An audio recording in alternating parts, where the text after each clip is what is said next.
Boa tarde, então, a todo mundo. Eu sou o Eduardo. Eu vou apresentar o meu trabalho de conclusão de curso, que foi orientado pela professora mestre Janaína. O título do trabalho é Análise de Performance de Containers e Máquinas Virtuais para Aplicações de Internet das Coisas. Aqui temos, então, a agenda da nossa apresentação, iniciando por uma contextualização do trabalho, o referencial teórico, a metodologia que foi aplicada, a análise dos resultados obtidos durante o trabalho e, por fim, as conclusões e algumas sugestões de trabalhos futuros. Iniciando, então, pela contextualização, a Internet das Coisas, a IoT, foi introduzida no ano de 1999 e ela foi responsável por redefinir conceitos da nossa interação com os objetos do dia a dia. E ela consiste basicamente de conectar os dispositivos e sensores e objetos do mundo real à internet para que a gente possa coletar dados e tomar alguma ação quanto a isso. Segundo previsões da Huawei, no ano de 2025 nós teremos cerca de 100 milhões de dispositivos conectados à internet das coisas. Isso tem uma relação direta com o crescimento da computação em nuvem, onde basicamente, ao invés de eu ter o poder de processamento localmente na minha infraestrutura, eu contrato isso de uma empresa terceira. E além disso, também a crescente adoção das tecnologias de containerização para virtualização é uma outra forma de obter containerização, além das máquinas virtuais, em particular da plataforma Docker, que é a mais popular para containers. O problema, então, que o trabalho busca abordar dado todo o crescimento da internet das coisas, do Docker, que é uma plataforma de containers, e da adoção dos serviços em nuvem, todos os anos e meses esses serviços têm inovações, mudanças nos softwares, os protocolos vão sendo atualizados, e isso traz a necessidade de uma análise mais atual, um comparativo entre as duas formas de virtualização. E, além disso, nos outros trabalhos que foram estudados como trabalhos relacionados, não tinha casos de usos muito heterogêneos, que é uma coisa que foi buscada para ser coberta nesse trabalho. Passando, então, para os objetivos desse trabalho, realizar, então, testes de performance do protocolo MQTT, que é o principal protocolo de internet das coisas, testes de performance dos aspectos da rede em si, que se aplica a quaisquer outros protocolos de internet das coisas, e também do desempenho das próprias máquinas em cenários de estresse. Todos esses testes sendo realizados, então, quando um broker MQTT é implementado em uma máquina virtual ou em um container Docker. Os resultados desses testes, então, foram analisados para determinar se há diferença entre as duas diferenças causadas pela forma de virtualização, entre o Docker e a máquina virtual comum. E caso haja alguma diferença, se essa diferença é considerável o suficiente para que eu opte em um projeto de internet das coisas, que eu escolha uma plataforma em detrimento de outra, para utilizar no meu projeto. Como trabalhos relacionados a esse tema, então, no ano de 2015, Kilovski realizou alguns testes em pequenas placas, ou seja, um poder de processamento bem limitado, e ele observou que a containerização resultava em perda de performance e também em uma maior latência, o que não era observado em máquinas virtuais diretamente. Já em 2017, 2 anos depois, o Morabito realizou também testes em máquinas com poder de processamento limitado e ele observou que o impacto causado pelos containers era negligenciável, ou seja, era muito pequeno e não justificava a escolha não optar por containers. E por fim, em 2021, Mishra e Katsys fizeram alguns testes com diferentes brokers MQTT. Tem vários disponíveis no mercado e eles compararam esses brokers MQTT, tanto em cenários locais quanto na nuvem. Passando então para o referencial teórico, que foi utilizado como base para esse trabalho, onde eu vou apresentar os principais conceitos de internet das coisas, cloud computing, edge computing, e o protocolo MQTT, que é o principal protocolo de internet das coisas, containers, a plataforma Docker e, por fim, análise de performance. Iniciando então com a internet das coisas, basicamente a internet das coisas é conectar os dispositivos do mundo real, sensores, objetos que a gente tem no cotidiano à internet, para que a gente possa coletar dados deles e tomar alguma ação por meio disso. Casos de uso atuais, por exemplo, temos cidades inteligentes, tem muitas aplicações na indústria, mais próximo do dia a dia os dispositivos vestíveis, como relógios inteligentes, por exemplo, veículos autônomos, aplicações da medicina também, por exemplo, marca-passo ou dispositivos ingeríveis para a realização de exames, entre outros exemplos que as aplicações são basicamente infinitas. O gráfico ao lado mostra a quantidade de dispositivos conectados à internet das coisas, que vem crescendo exponencialmente. Em 2020, eram cerca de 50 bilhões de dispositivos, e como mencionado anteriormente, a Huawei prevê que teremos 100 bilhões de dispositivos já no ano de 2025. Diretamente relacionado com isso, então, Cloud Computing e Edge Computing. Cloud Computing, então, basicamente, ao invés de eu ter o poder de processamento na minha infraestrutura local, eu vou comprar isso de uma outra empresa, uma empresa terceira, no modelo pay-per-use. Eu vou pagar pelo tempo de utilização. A principal vantagem desse modelo, então, é o escalonamento. Se o meu projeto de internet das coisas precisa de mais recursos, eu consigo contratar isso de uma forma muito fácil com a empresa que está me provendo o Cloud Computing. Já uma questão de consideração é a segurança dos dados, especialmente de dados sensíveis, já que ao invés de eles estarem localizados na minha infraestrutura local sob o meu controle, eles estão sob o controle de uma empresa terceira. Complementando esse conceito, então, tem o conceito de Edge Computing, onde o processamento, ao invés de ser focado completamente no cloud, na nuvem, em uma empresa terceira, ele é realizado próximo aos dispositivos, trazendo uma heterogeneidade maior e uma mobilidade. Os dispositivos de processamento podem estar localizados em várias regiões. A figura ao lado, então, demonstra a diferença e também como se complementam os conceitos de Cloud e Edge Computing, onde o Edge Computing está mais próximo aos dispositivos e ao mundo real, onde os dados são coletados. Passando então para o MQTT, transporte de filas de mensagem de telemetria, é o principal protocolo de internet das coisas. O funcionamento dele, basicamente, então, temos clientes que publicam mensagens de tópicos específicos e essas mensagens são enviadas para outros clientes que assinaram esses tópicos. Toda essa comunicação entre os clientes, como visto na imagem ao lado, é feita por meio de um broker MQTT. O MQTT também trabalha com 3 níveis de serviço, e esses níveis de serviço são basicamente qual a garantia que eu tenho de que a mensagem que um cliente está enviando de um tópico vai chegar para o outro cliente. O nível QoS0, então, a mensagem vai ser enviada simplesmente, não tem garantia de que ela vai chegar, vai ser enviada uma vez, e já no nível QoS2, tem toda uma arquitetura e um processo por trás para garantir que a mensagem vai ser entregue aos clientes que assinaram aquele tópico.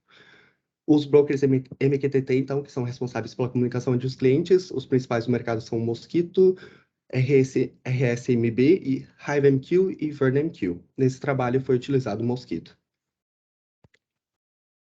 Passando para containers, então, o que são containers? São uma forma de virtualização. O que é virtualização? Em resumo, eu tenho um computador dentro de outro no mesmo hardware. Isso geralmente é feito por máquinas virtuais e containers são uma outra forma de se obter virtualização. Qual a diferença de um container para uma máquina virtual? O container tem apenas o que a aplicação precisa para executar, não tem um sistema operacional completo, como é o caso das máquinas virtuais. Então, vai ter as bibliotecas e dependências que a aplicação precisa e todos os componentes do sistema operacional que a aplicação precisa para conseguir executar todas as suas funcionalidades. O restante não faz parte do container. Todos os containers, então, estão isolados entre si e também isolados do sistema. Por não ter o sistema operacional completo, os containers têm um tamanho muito menor, o que acaba causando uma portabilidade maior. Eles consomem recursos de uma forma muito mais eficiente e também têm tempos de inicialização bem menores que as máquinas virtuais comuns. Uma comparação visual entre containers e máquinas virtuais, então, como a gente pode ver à direita, cada uma das máquinas virtuais tem um sistema operacional completo sendo executado. Já nos containers, tem apenas a aplicação e o que ela precisa para entrar em modo de execução e realizar suas funcionalidades. Passando para o Docker, então, o Docker nada mais é do que uma plataforma de containers e também é a plataforma mais popular. O funcionamento do Docker se dá por meio de imagens. Imagem é um arquivo que descreve tudo que o container precisa para executar a aplicação. E o container é uma imagem em execução. Podemos fazer uma relação direta com objetos e classes, então as classes seriam as imagens e os objetos seriam os containers. Então, o container é uma instância de uma imagem em execução. Essas imagens podem ser compartilhadas em repositórios públicos, privados. O principal repositório público é o Docker Hub, que conta com cerca de 13 milhões de imagens disponíveis e 11 milhões de desenvolvedores ativos. E como mencionado anteriormente, os containers estão isolados, mas se por necessidade de projeto eu precisar que eles se comuniquem entre eles ou com o sistema, eu posso fazer isso por meio das redes do Docker. Por fim, análise de performance nada mais é do que o analisar os recursos do computador para ver se ele está performando conforme o esperado e também como é que ele vai se comportar em cenários de uso extremo. Os principais parâmetros de análise de performance, então, são o tempo de resposta, latência, velocidade, throughput e largura de banda. Passando, então, agora para a metodologia que foi aplicada no trabalho, foram realizadas 3 tipos de análises, começando, então, pelos parâmetros de performance de rede, que se aplica a todos os protocolos de internet das coisas, e não só o MQTT. Foi utilizada a ferramenta iPerf3 e foram realizados testes no modo TCP e no modo UDP. Por fim, então, na sequência, no caso, o foco foi o protocolo MQTT, que é o principal protocolo de internet das coisas, e foram aferidas as métricas referentes ao mesmo, envio de mensagens, quantidade de clientes, níveis de serviço, e tudo isso foi feito utilizando uma ferramenta de código livre chamada MQTT Benchmark. E, por fim, buscando ir além da transferência dos dados e ter a questão do processamento dos dados nos cenários de internet das coisas, expandindo, então, o cenário, foi utilizada a ferramenta Sysbench para testar o desempenho da própria máquina em cenários de estresse, com parâmetros como CPU, leitura e escrita de arquivos, banco de dados, entre outras coisas. Como mencionado, então, o trabalho buscou ter cenários de caso de uso mais heterogêneos, então trabalhamos com 3 cenários. O primeiro é um teste em rede local, ou seja, alinhado ao edge computing. Os 2 dispositivos as 2 máquinas trocando dados estavam na mesma rede Wi-Fi. Isso também teve um objetivo de ignorar quaisquer problemas que aconteceriam de instabilidade de internet, caso não estivesse na mesma rede Wi-Fi. E, além disso, a máquina principal que recebeu os dados tinha um grande poder de processamento. O segundo cenário também, então, uma máquina com grande poder de processamento, mas em um ambiente de cloud computing, utilizando a plataforma da Amazon Web Services, e as 2 máquinas também tinham diferenças geográficas para simular um afastamento bem grande e bastante tráfego de rede. No caso, então, a principal máquina estava nos Estados Unidos e a outra máquina estava na região da Ásia, da Amazon.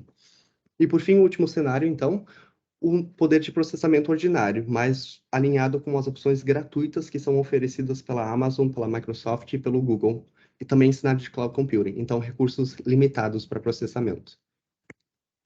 Os testes executados, então, primeiramente para a performance da rede, foi utilizada a ferramenta Hyperf3, foram executados testes tanto no modo TCP quanto no modo UDP, durante 15 segundos, para obter os dados referentes à performance da rede no geral. O segundo teste, então, voltado ao protocolo MQTT, foi utilizada a ferramenta de código livre MQTT Benchmark, e como broker MQTT para fazer a comunicação entre os clientes foi escolhido o Mosquito na versão 1.6.9. Os testes envolveram 2 quantidades diferentes de clientes, 10 e 100, e cada um desses clientes será responsável por enviar 100 mensagens no formato padrão do MQTT. E, por fim, para testar o estresse da máquina, foi utilizada a ferramenta Sysbench, novamente com o broker em execução sendo o Mosquito na versão 1.6.9, e foram aferidos os parâmetros de CPU, entrada e saída de arquivos, memória e com banco de dados utilizando MySQL. Todos esses testes foram feitos utilizando os scripts que foram desenvolvidos por mim e eles estão disponíveis publicamente no repositório no GitHub. Os parâmetros de análise de cada um dos testes, então, para a performance de rede, no primeiro teste foram observados os parâmetros de taxa de transferência, tanto no modo TCP quanto no modo UDP, a utilização do CPU durante os testes, o jitter e a perda de pacotes apenas no modo UDP, no caso. Para o segundo teste, referente ao protocolo MQTT, foi verificado qual a porcentagem de mensagens que foi enviada com sucesso, o tempo médio que levou para executar esses testes e o tempo médio para enviar cada uma das mensagens por meio dos clientes, e, por fim, também a largura de banda, que é medida em número de mensagens do protocolo por segundo. E, por fim, estresse de máquina, o terceiro teste, foi averiguada a latência média no 95º percentil em todos os testes mencionados, o throughput de leitura e escrita, e também o tempo total no teste de MySQL com banco de dados, operações de escrita e leitura. Passando, então, todos esses testes geraram dados que foram analisados e os resultados são apresentados agora na sequência. Tendo um foco nos que tiveram uma diferença considerável e relevante. Então, para o primeiro teste, que se aplica a todos os protocolos de internet das coisas, pois foi averiguado na camada de rede, a taxa de transferência no modo TCP, medida em megabits por segundo, nos dois primeiros cenários, que são justamente os que tinham uma quantidade maior de recursos disponíveis para processamento, eram máquinas mais poderosas, foi observada uma vantagem de cerca de 90% da máquina virtual sobre o container, no quesito de taxa de transferência. Então, as máquinas virtuais ofereceram taxa de transferência muito maior que os containers. Já no terceiro cenário, onde os recursos eram limitados, tinha menor poder de processamento, foi observado o contrário. O container, quando o broker MQTT estava sendo executado dentro de um container, a taxa de transferência do modo TCP foi cerca de 40% melhor que a observada com o broker sendo executado na máquina virtual. Os outros parâmetros de rede não apresentaram nenhuma diferença significativa relevante o suficiente para justificar a escolha de uma plataforma ou outra. Manteve um equilíbrio entre as duas formas de virtualização, no jitter, na perda de pacotes, utilização do CPU e a taxa de transferência no modo UDP e não no TCP, tudo se manteve muito estável entre as duas formas de virtualização. Agora, focando no protocolo MQTT, não foi observada nenhuma diferença da performance do protocolo entre as duas formas de virtualização. Um dado interessante que foi observado é que, mudando o nível de serviço, o tempo médio necessário para enviar as mensagens do protocolo acabou aumentando bastante. Mas esse aumento se manteve nas duas formas de virtualização, tanto no Docker quanto na máquina virtual comum. Então, 100%, em todos os testes, todas as mensagens foram enviadas com sucesso, o tempo médio de execução foi semelhante, a largura de banda foi semelhante. Se houve diferenças, elas eram muito pequenas e não podem ser atribuídas unicamente à forma de virtualização. Por fim, no teste de estresse, então, foi observado que o throughput de leitura e escrita, no teste de entrada e saída de arquivos e memória, no segundo cenário, onde os recursos da máquina principal eram mais abundantes, tinham bastante poder de processamento, foi observado que o broker MQTT sendo executado dentro de um container, o throughput de leitura e escrita foi maior, com uma vantagem de cerca de 13,8%, do que quando o broker estava sendo executado diretamente na máquina virtual. Já no terceiro cenário, onde os recursos eram mais limitados, recursos de processamento, uma máquina com menor poder de processamento, a máquina virtual comum teve uma pequena vantagem de apenas 2,5%, mas considerando que os recursos são limitados, essa porcentagem, apesar de ser pequena, tem um peso maior. E, por fim, os outros parâmetros, latência média, 95º percentil, nos testes de CPU, o tempo total, a latência, e em todos os tipos de teste, não teve diferença considerável entre as duas formas de virtualização. Então, agora apresentando as principais conclusões e também algumas sugestões de trabalho futuro para expandir esse trabalho. Então, dado que o crescimento da internet das coisas, da computação em nuvem e das plataformas de containerização teve um crescimento muito grande nos últimos anos e a previsão é que continue, o tema do trabalho se mostrou muito relevante e muito atual. Já os dados analisados, então, quanto ao protocolo MQTT, não teve nenhuma diferença. Se eu implementar um broker MQTT por meio de um container ou diretamente na máquina virtual, não há diferença de performance quanto ao protocolo MQTT. Já se eu estiver trabalhando num projeto de internet das coisas que tem foco em largura de banda do modo TCP, e a minha máquina principal, as minhas máquinas envolvidas têm um poder de processamento maior, eu não deveria optar por containers, porque eles acabam causando um impacto no desempenho da largura de banda, em máquinas com maior poder de processamento. Mas se a minha máquina for uma placa pequena, por exemplo, com poucos recursos disponíveis para processamento, container pode ser uma opção melhor que a máquina virtual, porque ofereceu nos nossos testes taxas de transferência TCP superiores.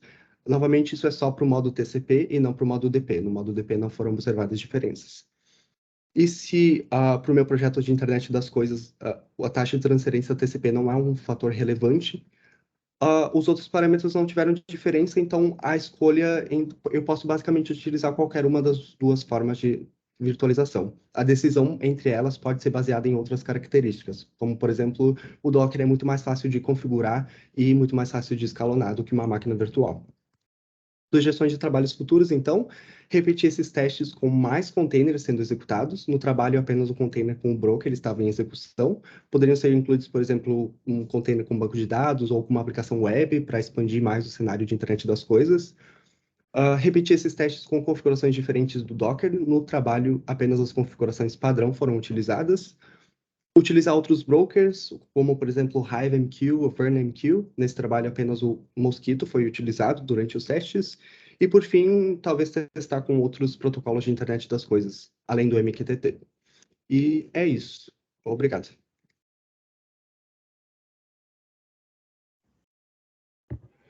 Eduardo, obrigada, então, pela tua apresentação. Nós vamos passar, então, a palavra para a banca agora. Então, vou começar por ordem alfabética aqui. Professor Lúcio, por favor. Tá certo, então. Primeiro, Eduardo, Angelina, obrigado pelo convite. Vocês conseguem me ouvir bem? Obrigado pelo convite. Tá. Eduardo, assim, gostei muito da lisura do teu trabalho. Tá? Então, o assunto por si só já é um assunto muito, muito atual, muito interessante, né? Então, containers, hoje em dia, é uma coisa que, com a chegada do cloud, é uma coisa que deve ser natural nas nossas aplicações, né? E essa comparação que tu fizeste entre containers e máquinas virtuais para aplicação, tu restringiu o teu cenário para aplicações de internet das coisas, especificamente brokers e MQTT, tá? Eu acho que é válido, né? Porque tu não pode afirmar que esse comportamento é para toda qualquer aplicação, tá? Então, tu, nesse ponto, tu fizeste muito bem, né? Tu delimitaste teu trabalho uh, com precisão para poder afirmar ou chegar nas conclusões que chegaste, né? Então, vamos lá. Sim, a tua apresentação foi muito boa, né? Tu conseguiu trazer tudo aquilo que tu colocou no texto de forma bem clara também para quem estava assistindo, né? A tua revisão, desculpa, a tua introdução está bem adequada, né? Eu só senti falta ali, né? Tu coloca aqui o objetivo desses trabalhos, tá? E aí eu não sei se isso, tu não ficou bem claro se era um objetivo geral do trabalho, né? E aí, ou os objetivos específicos, tá? Então, eu sugeri aqui para ti destacar mais qual deles era o objetivo geral, né? O objetivo geral é aquilo onde tu quer chegar. Os objetivos específicos são aqueles pequenos objetivos que tu vai atingir, são pequenas contribuições que tu deixa para chegar no teu resultado final, né? Por exemplo, né? A escolha dos métodos de teste para validar é tu não tirou do nada, tu estudou, tu identificou quais seriam os testes mais adequados para chegar na análise que te importava, né? As características que te importavam, quais os parâmetros para avaliar, né? Para aplicação da internet das coisas. Então, tudo isso são coisas que o trabalho deixou para quem vai continuar. Então, assim, revisão bibliográfica, eu acho que está bem adequado. Tu trouxe trabalhos relacionados ali, eu gostei muito, né, da forma como tu trouxeste. Tu citou vários autores ao longo do teu texto ali, então foi bem, bem feito, né? A tua metodologia, bem, não tenho que criticar, tá?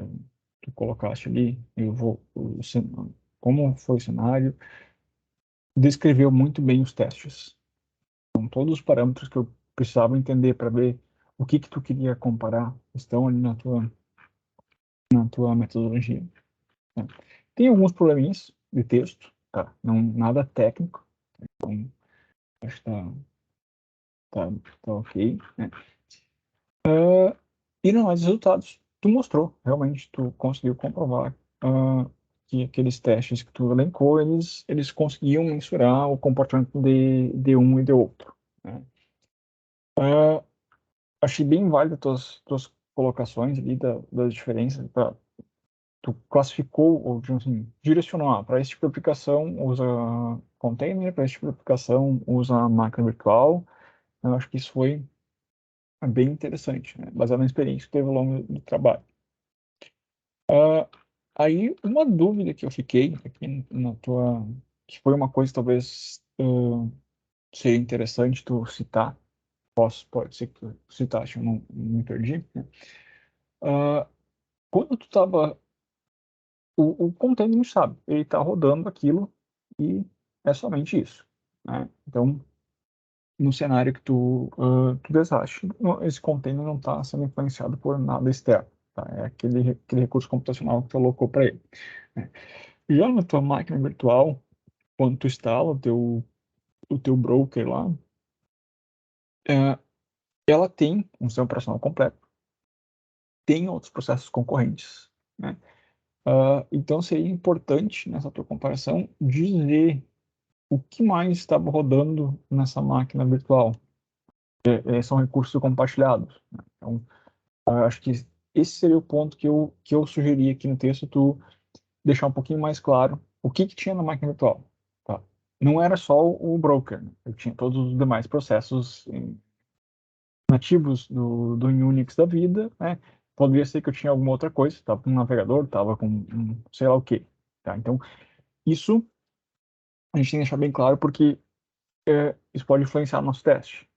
Tá? Então, mas não vai modificar o teu resultado, com certeza, só tem que deixar o cenário bem claro. Esse era um ponto assim, que eu sugiro discutir com o professor Janaína, ver se é viável, se não, se é interessante, não. Tá? Então, ok. Deixa eu ver o que mais anotei aqui. Poucas coisas, porque realmente o seu trabalho estava muito bem feito, né? Tu conseguiu trazer aquilo que tu te propôs a fazer, né? Aí, uma outra pergunta, tá? Os resultados que tiveste aqui, eles não foram resultados só de uma interação, né? Os 80 pacotes que eu enviei lá, tu fez mais de uma vez isso, né? Para tu conseguir observar essa repetibilidade nesses testes, né? Se manteve sempre com o mesmo comportamento ou tu notou alguma diferença? Pergunta mais no sentido de identificar se tinha alguma coisa que podia influenciar, alguma coisa externa que podia influenciar. Os testes foram executados em 2 dias diferentes, justamente para verificar essa questão, e o valor que foi utilizado para comparação foi uma média entre os dois, mas os valores eram muito próximos. Em alguns casos, até iguais para alguns parâmetros. Por Tá. exemplo, a taxa de transferência, o DP geralmente era igual. Uhum. Tá. E tu não chegou a alocar servidores em lugares diferentes, sempre no mesmo data center? Sim, foi na mesma região do AWS. Sim. Tá. Uhum. Não, é só para saber, é curiosidade mesmo, não é saber se tu tinha percebido alguma diferença, mas tranquilo. Tá. Então, tá, foi média realmente de mais interações. Certo. Bom, que mais?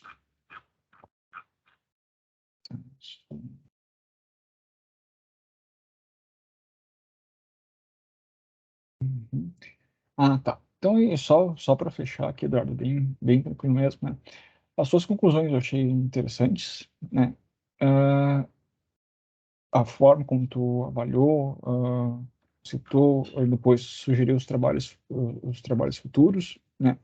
Eu só acho que deveria, nessa conclusão, quantificar o quão, né? Destacar as principais estatísticas ali, e fazer o mesmo no resumo. Tá, isso eu anotei falta de resumo. Tu colocou, esse é maior nisso, esse é maior nisso, mas tu não colocou o quanto. Tá? Então isso é bem importante para um trabalho de engenharia, o quantificar isso lá no resumo e nas suas conclusões, destacar aquilo que tu obteve como melhor, pior ou pior resultado. Tá? Então, mas assim, são só coisinhas de organização, assim, nada tira o mérito do trabalho. Tecnicamente, eu gostei muito, né, dessa tua comparação, todo o trabalho que teve de montar esse cenário, de propor os testes, né, estudar as ferramentas de teste. Eu acho que isso foi um grande ganho para ti, né? Agora tu já sabe utilizar elas, tá? Então, da minha parte, só esses pontos que eu tinha para discutir contigo. Depois, em seguida, eu já te mando o documento aqui com as pequenas anotações, né? Mas, no mais, assim, é dar os parabéns pelo trabalho. Obrigado. Professor Lúcio, muito obrigada por todas as considerações, né, todas muito relevantes, e nós pretendemos, sim, né, implementar na versão final, né, para melhorar o texto, tá? Muito obrigada. Por favor, professor Samuel. Olá, então. Então, primeiramente, muito obrigado pelo convite, Eduardo, professora Janaína. Sempre um privilégio aí rever os alunos depois que eles passam pela gente, né? Então, vamos dizer assim, de uma forma geral, muitas das dúvidas ou curiosidades que o Lúcio ali apontou, tá? Eu também já tinha, né? Enfim, depois a gente chega lá. Estrutura do trabalho muito boa, tá? Escrita muito bem, tá? Bem referenciado, né? Vários artigos ali de periódico, né? Periódico qualificado, então muito bom em relação a isso, tá? Então um trabalho denso, tá? Pouquíssimas coisas aí de apontamento no texto. Eu só vou destacar uma questão aqui em relação a, vamos dizer assim, expressões, tá? Então, em especial a palavra, né? Então, performance, né? Então, enfim, em português aqui, né? Enfim, para nós no Brasil, né? Entenda desempenho, né? Então, esse acho que é o único única sugestão, assim, em nível de texto, né? Só alterar a palavra ali, performance, né? Por desempenho, eu acho que dá uma ideia, enfim, melhor e mais adequada a nossa linguagem. Enfim, fica de sugestão, né? Mas em muitos trabalhos assim a gente vê a expressão desempenho, né? Não performance. Metodologia ali, tá? É só fazer um comentário rápido. Eu sei que tu publicou os scripts ali no GitHub, né? Então, legal, enfim, bacana isso. Mas talvez se puder, quem sabe em anexo, né, mesmo assim colocar sei lá, um fluxograma geral de como é que o script funciona ali. Enfim, porque no primeiro momento o leitor, enfim, está com o texto aqui, está lendo ele, né, enfim, talvez demore um pouco para verificar o script. Enfim, diferentes leitores também vão ter diferentes graus de conhecimento em relação à linguagem do script, então talvez ele demore um pouco, enfim, para entender o que está lá, mas talvez um script, desculpa, um fluxograma geral, assim, né, ajude um pouco. Enfim, sugestão, verifica isso, se é relevante ou não. Pode botar em anexos ali, tá? Apesar de que o caso de teste ali tá tudo bem claro, os cenários. A único, não mais dúvida, assim, ou curiosidade, né? Por exemplo, na primeira estação ali, né? Tu trabalha com um computador, né? Com 8 núcleos, né? Ou enfim, né? Depois, no segundo cenário, né? Tu tem um de 16. E depois de 8 e 16, tu cai para 2, né? Então, tudo bem, ok, foi uma escolha, justificado ali, né? Mas talvez pudesse ter alguma coisa intermediária, né? Quem sabe alguma coisa em 4, enfim. Então, eu só achei uma diferença um pouco grande, assim. Eu sei que tu quis identificar questões de, enfim, de performance, diferentes máquinas, né? Então, mas, ok, tudo bem. Então, fica um ponto aí de sugestão até para trabalhos futuros, quem sabe, poder botar ali algumas coisas. Tá, então aqui os scripts, questões de texto eu mando depois, tá? Tudo certo. Eu tinha justamente aquela mesma dúvida que o Lúcio apontou ali, né? Então, tudo bem, tu fala aqui nos resultados, né? Então, análise de resultados, né? 2 dias diferentes, né? Os cenários. Mas, tipo, aquela coisa, tá? Beleza, 2 dias diferentes, mas daí eu rodei uma vez só, enfim, na terça, na sexta aqui, rodei depois, sei lá, no sábado, né? Então, ou naquele específico dia, né? Quantas vezes eu rodei, né? O script. Então, só se poder detalhar um pouquinho melhor depois essa questão ali, eu acho que clarifica um pouco mais. Tu trabalha muito aqui também com a parte nos teus resultados, né? Tudo bem, tu apresenta os gráficos, tá bem claro, os valores médios, né? Mas talvez numa tabela anexa, né, se tiver esses dados, conseguir botar alguma outra informação estatística, né? Talvez um desvio padrão, alguma coisa assim, para ter uma ideia um pouco mais ampla, né? Da variabilidade ali do sistema. Enfim, aquela questão que a gente comentou um pouco, né, lá na atividade de testes, né, no sentido de gerar o máximo possível de informações, né, e verificar a repetibilidade daí, né, enfim, do teu processo, dos teus equipamentos, enfim, justamente para saber os limites, né, operacionais, né, e ter uma visão um pouquinho mais clara. Eu sei que no teu contexto aqui, talvez muito disso não é o foco, eu sei, e tu deixou bem claro lá, isso ficou perfeito, tá?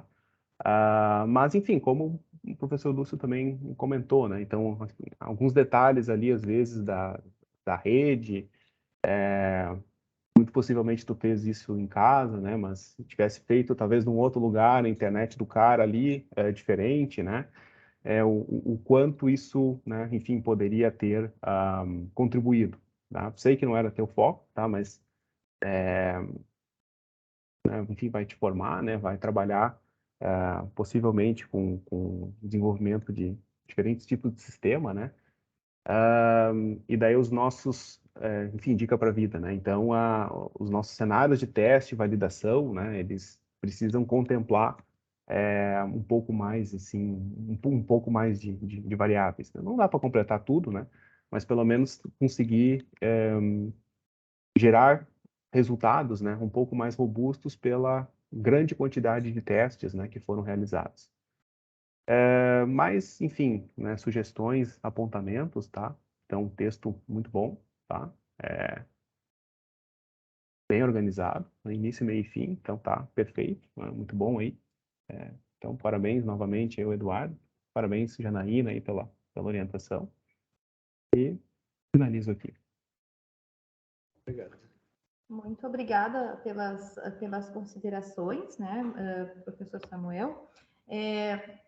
Então, nesse momento, nós vamos nos retirar dessa sala, vamos para uma outra sala separada para avaliação, e logo em seguida, então, a gente vai retornar com o conceito. Então, até breve.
Então, desculpa a demora, né?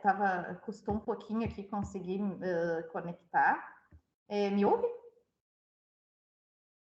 Então, Eduardo, né? A tua banca, então, fez a avaliação, né? Da tua apresentação, enfim, né? Do teu trabalho, né? Como um todo, né?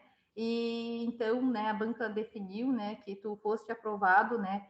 Com a distinção, né, que é o nosso conceito máximo, né? Parabéns pela realização do teu trabalho, né? Como Parabéns. Gostei muito de te orientar, né? Parabéns, né? E obrigada à banca pelas considerações. Muito obrigado. Felicidade. Parabéns, Obrigado a ti Dudu! também pela orientação. Parabéns, o trabalho está muito bem escrito, muito bem organizado. Né? Inicial. Bom. Então, né, Eduardo, tu vai receber, né, da banca, né, nós vamos receber, né, os PDFs com todas as anotações, né, tu tem até a semana ali do grau C, né, a sexta-feira da semana do grau C, né, para fazer, né, todas as correções, né, tem ali no Moodle, né, o espaço para postagem, né, exclusivo, né, para a versão pós-banca, então a gente vai conversar, né, durante a semana, então final de semana tu aproveita, descansa, comemora, né, etc, e aí a gente volta a conversar na segunda-feira sobre esses ajustes, né, acredito que são coisas que são bem tranquilas, né, pelo que a banca comentou aqui, acho que tem tempo disponível, né, porque acho que vale muito a pena implementar, né, vamos trabalhar mais um pouquinho, porque também foi recomendado o teu trabalho para publicação, né, na base ali da biblioteca, né, então é importante, né, realmente que a gente atenda todas aquelas anotações, tá? Eu vou conversando contigo, enfim, te orientando, né, para finalizar esses tópicos todos, né, e aí, então, né, falamos sobre isso na sequência. Mais uma vez eu agradeço, então, professor Samuel, professor Lúcio, pelas considerações, pelo aceite do convite, né, e declaramos, então, encerrada a banca do aluno Eduardo. Parabéns novamente, Eduardo, obrigada, pessoal, uma boa tarde, bom final de semana. Boa tarde. Tchau, tchau. Boa tarde. Obrigado a todos. Tchau, Boa tarde. obrigada. Tchau.